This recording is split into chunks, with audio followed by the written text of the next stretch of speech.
কামৰূপ জিলাৰ অন্তৰ্গত মান্দাকাটাৰ বাঁহৰতল চকত মান্দাকাটা স্পৰ্টছ ক্লাবৰ উদ্যোগত আৰু আঞ্চলিক ৰাইজৰ সহযোগত তিনিদিনীয়া বৰ্ণাঢ্য কাৰ্যসূচীৰে আৰম্ভ হৈছে প্ৰথম বাৰ্ষিক দিবানৈশ ফুটবল খেল প্ৰতিযোগিতা। প্ৰথম দিনাই ৰাতিপুৱা বৃক্ষৰোপণ কাৰ্যসূচীৰে আৰম্ভ হোৱা প্ৰতিযোগিতাখনত সন্ধিয়া প্ৰায় 100 গৰাকী নাচনীয়ে বিহু প্ৰদৰ্শন কৰাৰ লগতে স্থানীয় শিল্পীসকলে গীত পৰিৱেশন কৰে।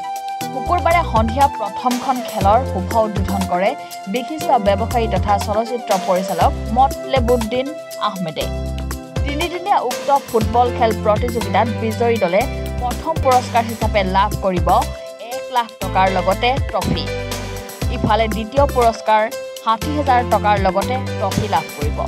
ৰাজ্যৰ বিভিন্ন প্ৰান্তৰ লগতে চুবুৰীয়া ৰাজ্যৰ ফুটবল খেলুৱৈ দলেও যোগদান কৰিছে এই ফুটবল প্ৰতিযোগিতাত। কম বোলে মোৰ ভাষাটো নাই বুলি আগতে মই ক'লো উদ্বোধন কৰোঁতে।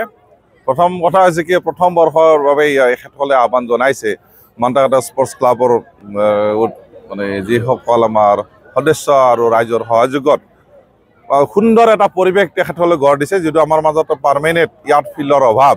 তথাপিতো খেতিপথাৰখন এনেকুৱা ফিল্ডলৈ ৰূপান্তৰিত কৰিলে এইটোতে গম পায় ক্ৰীড়াৰ প্ৰতি এখেতসকলৰ কিমান সহজ বা ভাল পায়, কিমান সহযোগ কৰিবৰ কাৰণে বিচাৰে। গতিকে আৰু মই জানাত ইয়াৰ মণিপুৰৰ পৰাই আমাৰ বিভিন্ন দল আৰু বহুত আঁতৰৰ পৰা দল আহিব বুলি মই আশা কৰোঁ, ভাবাই নহয় উদ্যোক্তাসকলে জনাইছে।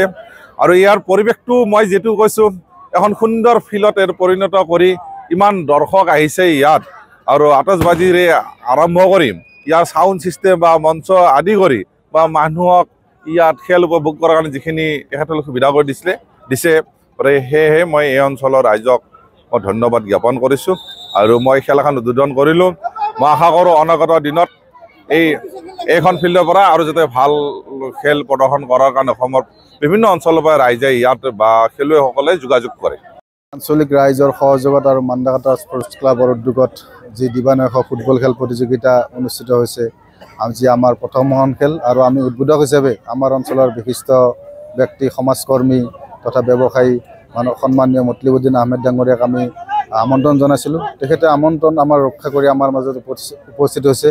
তেখেতক মই আমাৰ এই অঞ্চলৰ ৰাইজৰ ফালৰ পৰা আন্তৰিক ধন্যবাদ যাচিছোঁ, যাতে এনেকৈ আমাৰ যি স্পৰ্টছ ক্লাব মান্দাকাটা অঞ্চলক এখেতে সহায়ত আগবঢ়ায়।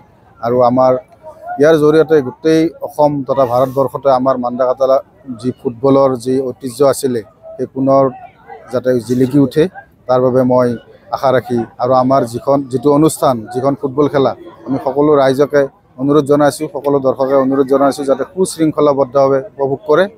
গতিকে তাৰ বাবে আহ্বান জনাই মই বক্তব্য সামৰিছোঁ।